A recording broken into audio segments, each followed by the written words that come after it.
అదే సమయంలో రాష్ట్ర ప్రయోజనాలను కాపాడుకునేదానికి ఏ రకంగా ఏం చేయాలి అన్నటువంటి విషయంలో కూడా ఒక స్పష్టత ఉంది. దాంట్లో మా పార్టీ అధ్యక్షులు పూర్తి సమతుల్యం పాటిస్తూ ఉన్నారు. నిన్న చిరంజీవి గారు ఒక ప్రకటన చేశారు. ఎన్డీఏ ప్రభుత్వానికి మద్దతు ఇస్తూ పిఠాపురంలో కూడా త్వరలో ఆయన ప్రచారానికి దిగబోతూ ఉన్నారు అని చెప్పి తెలుస్తోంది. ఎలా చూస్తున్నారు దీన్ని? ఈయన టఫ్ ఉండే అవకాశం ఉంది. పిఠాపురం గెలుస్తామని ధీమా వ్యక్తం చేస్తున్నారు. పవన్ కళ్యాణ్ గారు అసెంబ్లీలో అలువు పెట్టడం ఖాయంగా కనిపిస్తుంది అంటున్నారు వాళ్ళు. చిరంజీవి గారు కానీ పవన్ కళ్యాణ్ గారు కానీ నిలకడ లేనటువంటి రాజకీయ నాయకులు. రాజకీయ నాయకుడు అంటే రాజకీయాల్లో ఓటమి విజయం అన్నటువంటిది సర్వసాధారణం. 2014లో మేము ఓడిపోయాం, 2019లో గెలిచాం, 2024లో గెలవబోతున్నాం. అదేవిధంగా చిరంజీవి గారు కూడా, పవన్ కళ్యాణ్ గారు కూడా ఒక స్థిరత్వం, ఒక దృఢ నిశ్చయం, ఒక గెలవాలి అన్నటువంటి ఒక పట్టుదల వాళ్ళల్లో లేవు. అందుకే రాజకీయాల్లో రాణించలేకపోతున్నారు. చిరంజీవి గారు అంతకుముందు రాజ్యం పెట్టి ఆ తర్వాత దాన్ని కాంగ్రెస్లో మెర్జి చేసి ఈరోజు వచ్చి నేను క్యాంపెయిన్ చేస్తానని అంటే, ఇప్పుడే నేను చెప్పాను ఇంతకుముందే, సినిమాల్లో రాణించినటువంటి వ్యక్తులందరూ కూడా రాజకీయాల్లో కూడా రాణిస్తారు అని అంటే ఆ భావన తప్పు అని. వాళ్ళని చూసేదానికి ప్రజలు రావచ్చు, చప్పట్లు కొట్టవచ్చు, కానీ వాళ్లకు ఓటేస్తారని అనేటటువంటి విషయంలో మాత్రం సందేహపడాల్సిందే. పవన్ కళ్యాణ్ విషయంలో అదే అర్థమవుతుంది. మీరు ఏదన్నా ఒక ఈవెన్ సినిమా హీరోయిన్ తీసుకొస్తే చాలామంది వస్తారు చూసేదానికి, కానీ ఆమెకి ఓట్లేరు. బట్ ఇక్కడ చరిష్మా ఉన్న హీరో టాలీవుడ్లో నెంబర్ 1 హీరో, అండ్ ఆ హీరోకి ఒక పెద్ద ఫ్యామిలీ ఉంది. వాళ్ళంతా ఒక నియోజకవర్గంలో కేంద్రీకృతమై ప్రచారం జరగబోతోంది. నేను చెప్పాను కదా, అదే కానైతే అమితాబ్ బచ్చన్ ప్రైమ్ మినిస్టర్ అయిపోయి ఉండాలని. రైట్ సార్, నిన్న చంద్రబాబు నాయుడు చేసిన కమెంట్, ఫైనల్ క్వశ్చన్ ఇది, బచ్చా రాజకీయాలు నా ముందు పనికిరావు అని చెప్పి ఎలా చూస్తున్నారు మీరు? 40 సంవత్సరాల ఇండస్ట్రీ అని చెప్తాడు.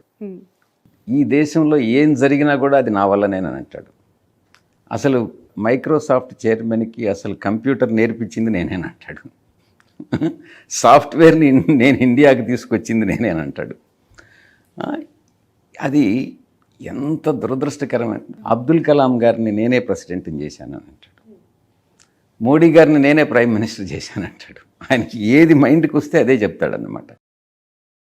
లేదు, గతంలో మన్మోహన్ సింగ్ గారిని నేనే ప్రైమ్ మినిస్టర్ చేశానని అంటాడు. ఎన్టీ రామారావు తన స్వంత మామగారినే వెన్నుపోటు పొడిచి అధికారంలోకి వచ్చినటువంటి వ్యక్తి, నైతిక విలువలు లేనటువంటి వ్యక్తి, ఒక రాజకీయ సిద్ధాంతం అంటూ లేనటువంటి వ్యక్తి, అధికారమే పరమావధిగా ఏ రాజకీయ పార్టీతోనైనా అనుసంధానం అవుతాను, నేను పార్ట్నర్షిప్ పెట్టుకుంటాననేటటువంటి వ్యక్తి, 40 సంవత్సరాల ఇండస్ట్రీ, నేను గొప్ప మహానుభావుడిని, లేకుంటే నేను తెలివైనటువంటి వాడిని అని నేను చెప్పుకోవడం నిజంగా శోచనీయమైనటువంటి విషయం. దాన్ని ప్రజలు నమ్మట్లేదు. ఈరోజు చెప్పిన మాట రేపు చెప్పడు. చెప్పిన అబద్ధం చెప్పకుండా ఇంకొక అబద్ధం చెప్పగలిగినటువంటి వ్యక్తి చంద్రబాబు నాయుడు. బహుశా అబద్ధాలు చెప్పడంలో అతనికి ఎక్స్పర్ట్ అనుకుంటా, మిగతా ఏ విషయంలో కాదు.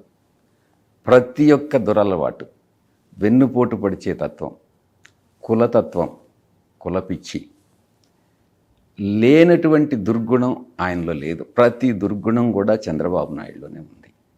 అందుకే ఈరోజు రాజకీయాల్లో రాణించలేడిక మీదట 14 సంవత్సరాలు ఆయన అందించినటువంటి పరిపాలన ఏదో ఆయన సామర్థ్యం వల్ల వచ్చింది కాదు, పరిస్థితులు అలా వచ్చిన దానివల్ల ఆయన ముఖ్యమంత్రి అయ్యాడే కానీ ఆయన సామర్థ్యం మీద ప్రజలు నమ్మకం పెట్టి ఆయన్ని ఎప్పుడు కూడా సీఎం చేయలేదు. జస్ట్ ఒక చిన్న గులకరాయి పడితేనే హత్యా ప్రయత్నం జరిగింది అని అనటం, అసలు ఇంతకంటే నీచమైన రాజకీయాలు ఏమైనా ఉంటాయా అని చెప్పి మాట్లాడుతూ ఉన్నారు లోకేష్. అదే చెప్పింది. చంద్రబాబు నాయుడికి గతంలో మా పార్టీ అధ్యక్షులు జగన్మోహన్ రెడ్డి గారి మీద విశాఖపట్నంలో హత్యా ప్రయత్నం జరిగింది. అతను రీసెంట్ 5 సంవత్సరాలు, ఇంచుమించు 4.5 సంవత్సర కాలం పాటు జైల్లో ఉన్నాడు. దాన్ని ఒక సెటైరికల్గా ఏదో దాన్ని లైట్గా తీసుకునేటట్టుగా కోడికత్తి అని ఆ రకంగా దాన్ని ఒక రకమైనటువంటి వివరణ ఇచ్చి దాన్ని నీరుగార్చేటటువంటి ప్రయత్నం చేసినటువంటి వ్యక్తి చంద్రబాబు నాయుడు. రెండు రీసెంట్గా జరిగినటువంటి మీరు చెప్పేటటువంటి గులకరాయి, అది ఇక్కడ తగిలింది కాబట్టి కన్ను పైన, అదే గులకరాయి కణత మీద తగిలిన్నా, కన్ను పైన తగిలిన్నా ప్రాణాపాయం అన్నటువంటిది మీరు అర్థం చేసుకోండి. ప్రాణాలకి ముప్పు వచ్చి ఉండేటటువంటిది. గురు చూసి కొట్టినటువంటి వ్యక్తి ఆ వ్యక్తి యొక్క దురుద్దేశంతోనే రాయేసి ఉంటాడు. రాయి పూలేశారు అని అంటే ఒక అర్థం ఉంది, రాయితో కొట్టాడు అని అంటే దురుద్దేశంతోనే కొడతాడు. ఆ దురుద్దేశం ఏమై ఉంటుంది? డెఫినెట్గా ఆ మనిషిని ఎలిమినేట్ చేయాలనే ఉంటుంది. దాంట్లో మళ్ళీ సెటైరికల్గా గులకరాయి అని అన్నటువంటి, గులకరాయితో కాకుండా ఒక పెద్ద బండరాయిని వేయగలరా? చంద్రబాబు నాయుడు తెలివి తక్కువతనం.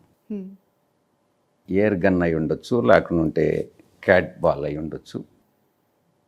దాంతో కొట్టాడు అని అంటే అది డెఫినెట్గా హత్యా ప్రయత్నమే, దాంట్లో ఎటువంటి సందేహం లేదు. చంద్రబాబు నాయుడు పాత్ర ఉంది, అది చేసింది చంద్రబాబు నాయుడు మనుషులే. చంద్రబాబు నాయుడు డెఫినెట్గా ఆ కేసులో ఇరుక్కుంటాడు. చంద్రబాబు నాయుడుకి ఆ కుట్రలన్నీ బహిర్గతం అవుతాయి. దాంట్లో చంద్రబాబు నాయుడు తప్పకుండా జైలుకు పోతాడు. రైట్ సార్, 2024కి సంబంధించి ఫైనల్గా మీరు ఎంత విక్టరీ అంటే ఫిగర్ ఎక్స్పెక్ట్ చేస్తూ ఉన్నారు రాష్ట్రంలో వైసీపీ అధికారంలోకి రావటానికి? ఎందుకంటే మీరు సర్వేల మీద నమ్మకం లేదన్నారు, ఎలా అనుకుంటే అలా సర్వేలు వస్తాయని చెప్తూ ఉన్నారు. మీరు ఎక్స్పెక్ట్ చేస్తున్న ఫిగర్ ఎంత? నేను సర్వేల మీద నమ్మకం లేదని చెప్పలేదు. ఈ సర్వేలన్నీ కూడా, చాలా సర్వేలు మార్కెట్లోకి వచ్చేవన్నీ కూడా పెయిడ్ సర్వేల కింద ఉన్నాయని అని చెప్పాను. బట్ మెజారిటీ ఆఫ్ ద సర్వేలు వైసీపీకి టీడీపీకి అలయన్స్కి పెద్దగా ఓట్ షేర్ డిఫరెన్స్ లేదు, 1 to 3% of vote share difference ఉంది అని చెప్తూ ఉన్నాయి. అది నమ్ముతారా? ప్రత్యక్షంగా ఈరోజు రాజకీయాలు చూస్తున్నటువంటి వాడిని, డోర్ టు డోర్ క్యాంపెయిన్ చేస్తున్నటువంటి వాడిని, ప్రజల మనోభావాల్ని అర్థం చేసుకోగలిగినటువంటి పరిస్థితులు ఈరోజు ఉన్నాయి. ఆ మనోభావాల్ని, వాళ్ళ ఎమోషనల్ ఫీలింగ్స్ని నాకు చూసినప్పుడు నాకున్నటువంటి ఫీలింగ్ ఏంటంటే 100% ఆ నాయకుడి పట్ల ఉన్నటువంటి ప్రేమ, ఆదరణ, స్పందన కానీ చూస్తే మా యొక్క లక్ష్యం 175కు 175 అతిశయోక్తి కాదు అన్నటువంటిది నేను బలంగా నమ్ముతా ఉన్నా. బహుశా అది ఒక వేవ్ లాగా, గతంలో 2019లో ఏ రకంగా వేవ్ వచ్చిందో అదే రకమైనటువంటి వేవ్ ఈరోజు ఉంది, అండర్ కరెంట్ ఆ రకంగా ఉంది అన్నటువంటి విషయాన్ని నేను బలంగా నమ్ముతా ఉన్నా. బహుశా అపోజిషన్ ప్రతిపక్షాలు ఇది అతిశయోక్తి అని చెప్పొచ్చు, వాళ్ళు అధికారంలోకి వస్తున్నామని చెప్పుకోవచ్చు.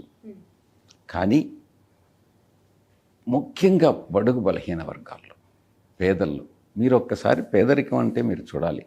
అటు శ్రీకాకుళం, విజయనగరం సైడ్ ఈరోజు కూడా, ఇప్పటికీ కూడా, గత 5 సంవత్సరాల క్రిందటి వరకు కూడా శరీరం మీద ఆచ్ఛాదన కూడా లేనటువంటి కొన్ని కుటుంబాలు రిమోట్ ప్లేస్లో ఉంటాయి. వాళ్ళకి నెల అవ్వాతాతలకి, వాళ్ళకి బయట కదలలేనటువంటి వాళ్ళకి, ఎవరైతే వివిధ అనారోగ్య కారణాల వల్ల బయట రాలేనటువంటి వాళ్ళకి నెల పెన్షన్ అన్నటువంటిది వాళ్ళ ఇంటికి చేరుతుంటే వాళ్ళకి ఒక హోప్, మాకు దేవుడే జగన్ గారి రూపంలో వచ్చి మాకు సహాయం చేస్తున్నాడు అన్నటువంటి ఒక భావన. అది చూస్తుంటే 175కు 175 అతిశయోక్తి కాదు.